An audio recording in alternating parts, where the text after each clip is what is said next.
ಶುಕ್ರವಾರ ಬೆಳಗ್ಗೆ 9 ಗಂಟೆಗೆ ಕಾಂಗ್ರೆಸ್ ಶಾಸಕಾಂಗ ಪಕ್ಷದ ಸಭೆ. ರಾಹುಕಾಲದ ಮುಂಚೆ ನಡೆಯಲಿದೆ ಶಾಸಕಾಂಗ ಪಕ್ಷದ ಸಭೆ. ಸಭೆಯಲ್ಲಿ ಡಿಕೆಶಿ ಪರ ಹೈಕಮಾಂಡ್ನಿಂದ ಬಂದಂತಹ ಲಕೋಟೆ ಓಪನ್ ಮಾಡಲಾಗುತ್ತೆ. ಸಭೆಯಲ್ಲಿ ಸಂದೇಶವನ್ನು ಓದಲಿದ್ದಾರೆ ಸಿಎಲ್ಪಿ ಕಾರ್ಯದರ್ಶಿ.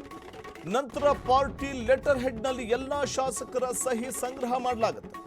ಎಲ್ಲಾ ಶಾಸಕರ ಸಹಿ ಪಡೆದು ಆ ಲೆಟರ್ ಹೆಡ್ ಗವರ್ನರ್ಗೆ ರವಾನೆ ಮಾಡಲಾಗುತ್ತೆ. ಶಾಸಕರ ಸಹಿ ಪತ್ರದ ಜೊತೆ ಸ್ವೇರಿಂಗ್ ಲೆಟರ್ ಗವರ್ನರ್ಗೆ ಕಳುಹಿಸಲಾಗುತ್ತೆ. ಸಿಎಲ್ಪಿ ಸಭೆಯಲ್ಲಿ ರಾಜೀನಾಮೆ ಪತ್ರವನ್ನು ಸಲ್ಲಿಸುತ್ತಿದ್ದಾರೆ ಸಿದ್ದರಾಮಯ್ಯನವರು. ಶುಕ್ರವಾರ ಬೆಳಗ್ಗೆ 9 ಗಂಟೆಗೆ ಕಾಂಗ್ರೆಸ್ ಶಾಸಕಾಂಗ ಪಕ್ಷದ ಸಭೆ ನಡೆಯಲಿದೆ. ರಾಹುಕಾಲದ ಮುಂಚೆ ನಡೆಯಲಿದೆ ಶಾಸಕಾಂಗ ಪಕ್ಷದ ಸಭೆ. ಸಭೆಯಲ್ಲಿ ಡಿಕೆಶಿ ಪರ ಹೈಕಮಾಂಡ್ನಿಂದ ಬಂದಂತಹ ಲಕೋಟೆ ಓಪನ್ ಮಾಡಲಾಗುತ್ತೆ. ಸಭೆಯಲ್ಲಿ ಸಂದೇಶವನ್ನು ಓದಲಿದ್ದಾರೆ ಸಿಎಲ್ಪಿ ಕಾರ್ಯದರ್ಶಿ. ಆ ನಂತರ ಪಾರ್ಟಿ ಲೆಟರ್ ಹೆಡ್ನಲ್ಲಿ ಎಲ್ಲಾ ಶಾಸಕರು ಸಹಿ ಮಾಡ್ತಾರೆ. ಆ ಸಹಿ ಸಂಗ್ರಹ ಮಾಡಿ ಆ ಬಳಿಕ ಆ ಲೆಟರ್ ಹೆಡ್ ಅನ್ನ ಗವರ್ನರ್ಗೆ ಕಳುಹಿಸಿಕೊಡಲಾಗುತ್ತೆ. ಶಾಸಕರ ಸಹಿ ಪತ್ರದ ಜೊತೆ ಸ್ವೇರಿಂಗ್ ಲೆಟರ್ ಗವರ್ನರ್ಗೆ ಕಳುಹಿಸಿಕೊಡಲಾಗುತ್ತೆ. ಇದೇ ವೇಳೆ ಸಿಎಲ್ಪಿ ಸಭೆಯಲ್ಲಿ ರಾಜೀನಾಮೆ ರಾಜೀನಾಮೆ ಸಲ್ಲಿಸಲಿದ್ದಾರೆ ಸಿದ್ದರಾಮಯ್ಯನವರು ಸಿಎಂ ಸ್ಥಾನಕ್ಕೆ.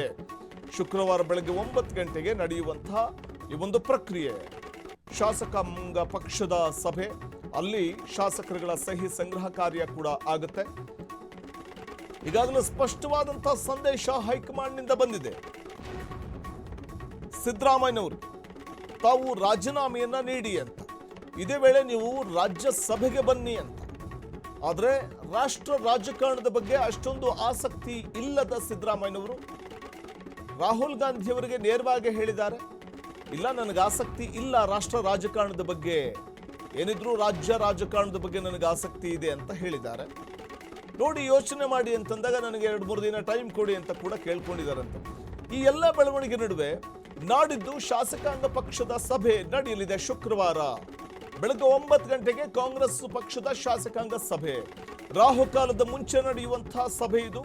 ಸಭೆಯಲ್ಲಿ ಡಿಕೆ ಶಿವಕುಮಾರ್ ಪರ ಹೈಕಮಾಂಡ್ನಿಂದ ಬಂದಂತಹ ಲಕೋಟೆ ಓಪನ್ ಮಾಡಲಾಗುತ್ತೆ. ಸಭೆಯಲ್ಲಿ ಸಂದೇಶವನ್ನ ಸಿಎಲ್ಪಿ ಕಾರ್ಯದರ್ಶಿಗಳು ಓದ್ತಾರೆ.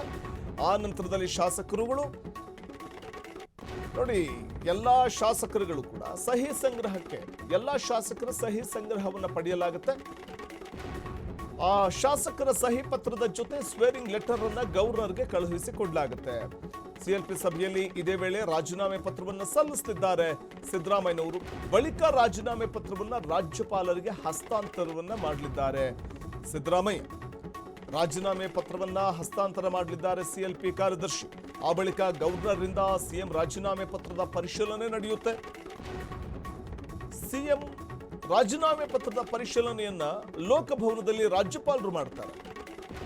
ಅದಾದ ಬಳಿಕ ರಾಜ್ಯಪಾಲರು ಅದಕ್ಕೆ ಅಂಕಿತವನ್ನ ಹಾಕ್ತಾರೆ. ಆ ಮೂಲಕ ದೃಢೀಕೃತವಾಗುತ್ತೆ ಸಿದ್ದರಾಮಯ್ಯನವರ ರಾಜೀನಾಮೆ. ರಾಜ್ಯಪಾಲರು ಸಿಎಂ ರಾಜೀನಾಮೆ ಪತ್ರದ ಪರಿಶೀಲನೆಯನ್ನ ಮಾಡಿದ ನಂತರ ರಾಜೀನಾಮೆ ಪತ್ರದ ಪರಿಶೀಲನೆ ಬಳಿಕ ಡಿಕೆ ಶಿವಕುಮಾರ್ ಅವರಿಗೆ ಪದಗ್ರಹಣಕ್ಕೆ ಅನುಮತಿಯನ್ನು ಕೊಡ್ತಾರೆ. ರಾಜ್ಯಪಾಲರಿಂದ ಸಿಎಂ ರಾಜೀನಾಮೆ ಪತ್ರದ ಪರಿಶೀಲನೆ ಆದ ನಂತರದಲ್ಲಿ ಡಿಕೆಶಿ ಪದಗ್ರಹಣಕ್ಕೆ ಅನುಮತಿ ರಾಜ್ಯಪಾಲರಿಂದ ಸಿಗುತ್ತೆ. ನೇರವಾಗಿ ಡಿಪಿಆರ್ ಕಾರ್ಯದರ್ಶಿಗೆ ಸಂದೇಶವನ್ನ ನೀಡಲಿದ್ದಾರೆ ಗವರ್ನರ್. ಪದಗ್ರಹಣಕ್ಕೆ ವ್ಯವಸ್ಥೆ ಮಾಡಿಕೊಳ್ಳೋದಕ್ಕೆ ಡಿಪಿಆರ್ ಕಾರ್ಯದರ್ಶಿಗೆ ಸೂಚನೆ ಕೊಡ್ತಾರೆ ಗವರ್ನರ್. ಇದೊಂದು ಪ್ರೊಸೀಜರ್ ಇದು. ಈಗ ಸಿದ್ದರಾಮಯ್ಯನವರು ಏಕಾಏಕಿ ನೀವು ರಾಜೀನಾಮೆ ಕೊಡಿ ಅಂದ್ಕೂಡಲೇ ಬಂದು ರಾಜೀನಾಮೆ ಕೊಡ್ತಿದ್ದ ಹಾಗೆ ಡಿಕೆ ಶಿವಕುಮಾರ್ ಹೋಗಿ ಪದಗ್ರಹಣ ಮಾಡ್ಲಿಕ್ಕೆ ಬರೋದಿಲ್ಲ. ಅದಕ್ಕೆ ಆದಂತಹ ಒಂದಷ್ಟು ನಿಯಮಗಳಿರುತ್ತೆ, ಅದೊಂದು ಪ್ರೊಸೀಜರ್ ಇರುತ್ತೆ. ಅದರ ಅನ್ವಯವೇ ಕಾನೂನು ರೀತ್ಯ ಕಾನೂನುಬದ್ಧವಾದಂತಹ ಪ್ರೊಸೀಜರ್ಗಳ ಮೂಲಕವೇ ನಡಿಬೇಕಾಗುತ್ತೆ. ಯಾವುದೇ ಒಂದು ಸರ್ಕಾರದ ನೂತನ ನಾಯಕರು ಪದಗ್ರಹಣ ಮಾಡಬೇಕು ಮುಖ್ಯಮಂತ್ರಿಯಾಗಿ, ನಾಡ ದೊರೆಯಾಗಿ ಅಂತಂದಾಗ ಆ ಪ್ರೊಸೀಜರ್ ಅನ್ನ ಫಾಲೋ ಮಾಡಬೇಕಾಗುತ್ತೆ. ಹಾಲಿ ಇರುವಂತಹ ಸಿದ್ದರಾಮಯ್ಯನವರು ತಾವು ರಾಜೀನಾಮೆ ನೀಡಬೇಕು ಅಂತಂದಾಗ ಅಲ್ಲಿ ಒಂದು ನಾವು ಗಮನಿಸಬೇಕಾಗುತ್ತೆ, ಶಾಸಕಾಂಗ ಪಕ್ಷದ ಸಭೆಯಲ್ಲಿ ಎಲ್ಲಾ ಶಾಸಕರ ಲೆಟರ್ ಹೆಡ್ ಶಾಸಕರ ಸಹಿ ಸಂಗ್ರಹ ಮಾಡಲಾಗುತ್ತೆ. ಆ ನಂತರದಲ್ಲಿ ಅದನ್ನ ರಾಜ್ಯಪಾಲರಿಗೆ ಕಳುಹಿಸಿಕೊಡಲಾಗುತ್ತೆ. ರಾಜ್ಯಪಾಲರು ಅದನ್ನು ಪರಿಶೀಲನೆ ಮಾಡ್ತಾರೆ. ಪರಿಶೀಲನೆ ಮಾಡಿದ ಬಳಿಕ ಅವರು ಅಸ್ತು ಅಂತ ಹೇಳಿದ ನಂತರವಷ್ಟೇ ಡಿಕೆ ಶಿವಕುಮಾರ್ಗೆ ನೀವು ಸಿಎಂ ಆಗಿ ಪದಗ್ರಹಣ ಮಾಡಲಿಕ್ಕೆ ಎಲ್ಲ ಸಿದ್ಧತೆ ಮಾಡಿಕೊಳ್ಳಿ ಅಂತ ಸೂಚನೆಯನ್ನ ರಾಜ್ಯಪಾಲರೇ ಕೊಡ್ತಾರೆ. ರಾಜೀನಾಮೆ ಪತ್ರದ ಪರಿಶೀಲನೆ ಬಳಿಕ ಡಿಕೆಶಿ ಪದಗ್ರಹಣಕ್ಕೆ ಅನುಮತಿಯನ್ನು ಕೊಡ್ತಾರೆ. ಆಗ ನೇರವಾಗಿ ಡಿಪಿಆರ್ ಕಾರ್ಯದರ್ಶಿಗೆ ಸಂದೇಶವನ್ನ ಗವರ್ನರ್ ನೀಡ್ತಾರೆ. ಪದಗ್ರಹಣಕ್ಕೆ ವ್ಯವಸ್ಥೆ ಮಾಡಿಕೊಳ್ಳೋದಕ್ಕೆ ಡಿಪಿಆರ್ ಕಾರ್ಯದರ್ಶಿಗೆ ಸೂಚನೆಯನ್ನು ಕೊಡ್ತಾರೆ.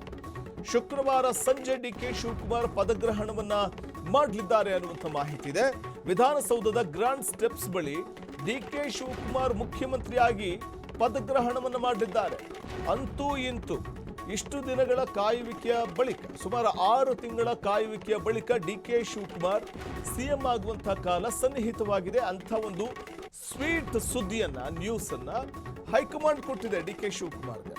ಇಷ್ಟು ದಿನ ಹೈಕಮಾಂಡ್ ಮುಂದೆ ಅಲೆದು ನಿರಾಸೆಯ ಮೊಗದಿಂದಲೇ ವಾಪಸ್ ಆಗ್ತಾ ಇದ್ದಂತಹ ಡಿಕೆ ಶಿವಕುಮಾರ್ಗೆ ಹೈಕಮಾಂಡ್ ನಿನ್ನೆ ಕೊಟ್ಟಂತಹ ಒಂದು ಸುದ್ದಿ, ಅದು ದೊಡ್ಡ ಒಂದು ಮಟ್ಟದಲ್ಲಿ ಖುಷಿಯನ್ನ ತಂದೊಡ್ಡಿರುವಂಥದ್ದು ಡಿಕೆ ಶಿವಕುಮಾರ್ ಅವರಿಗೆ.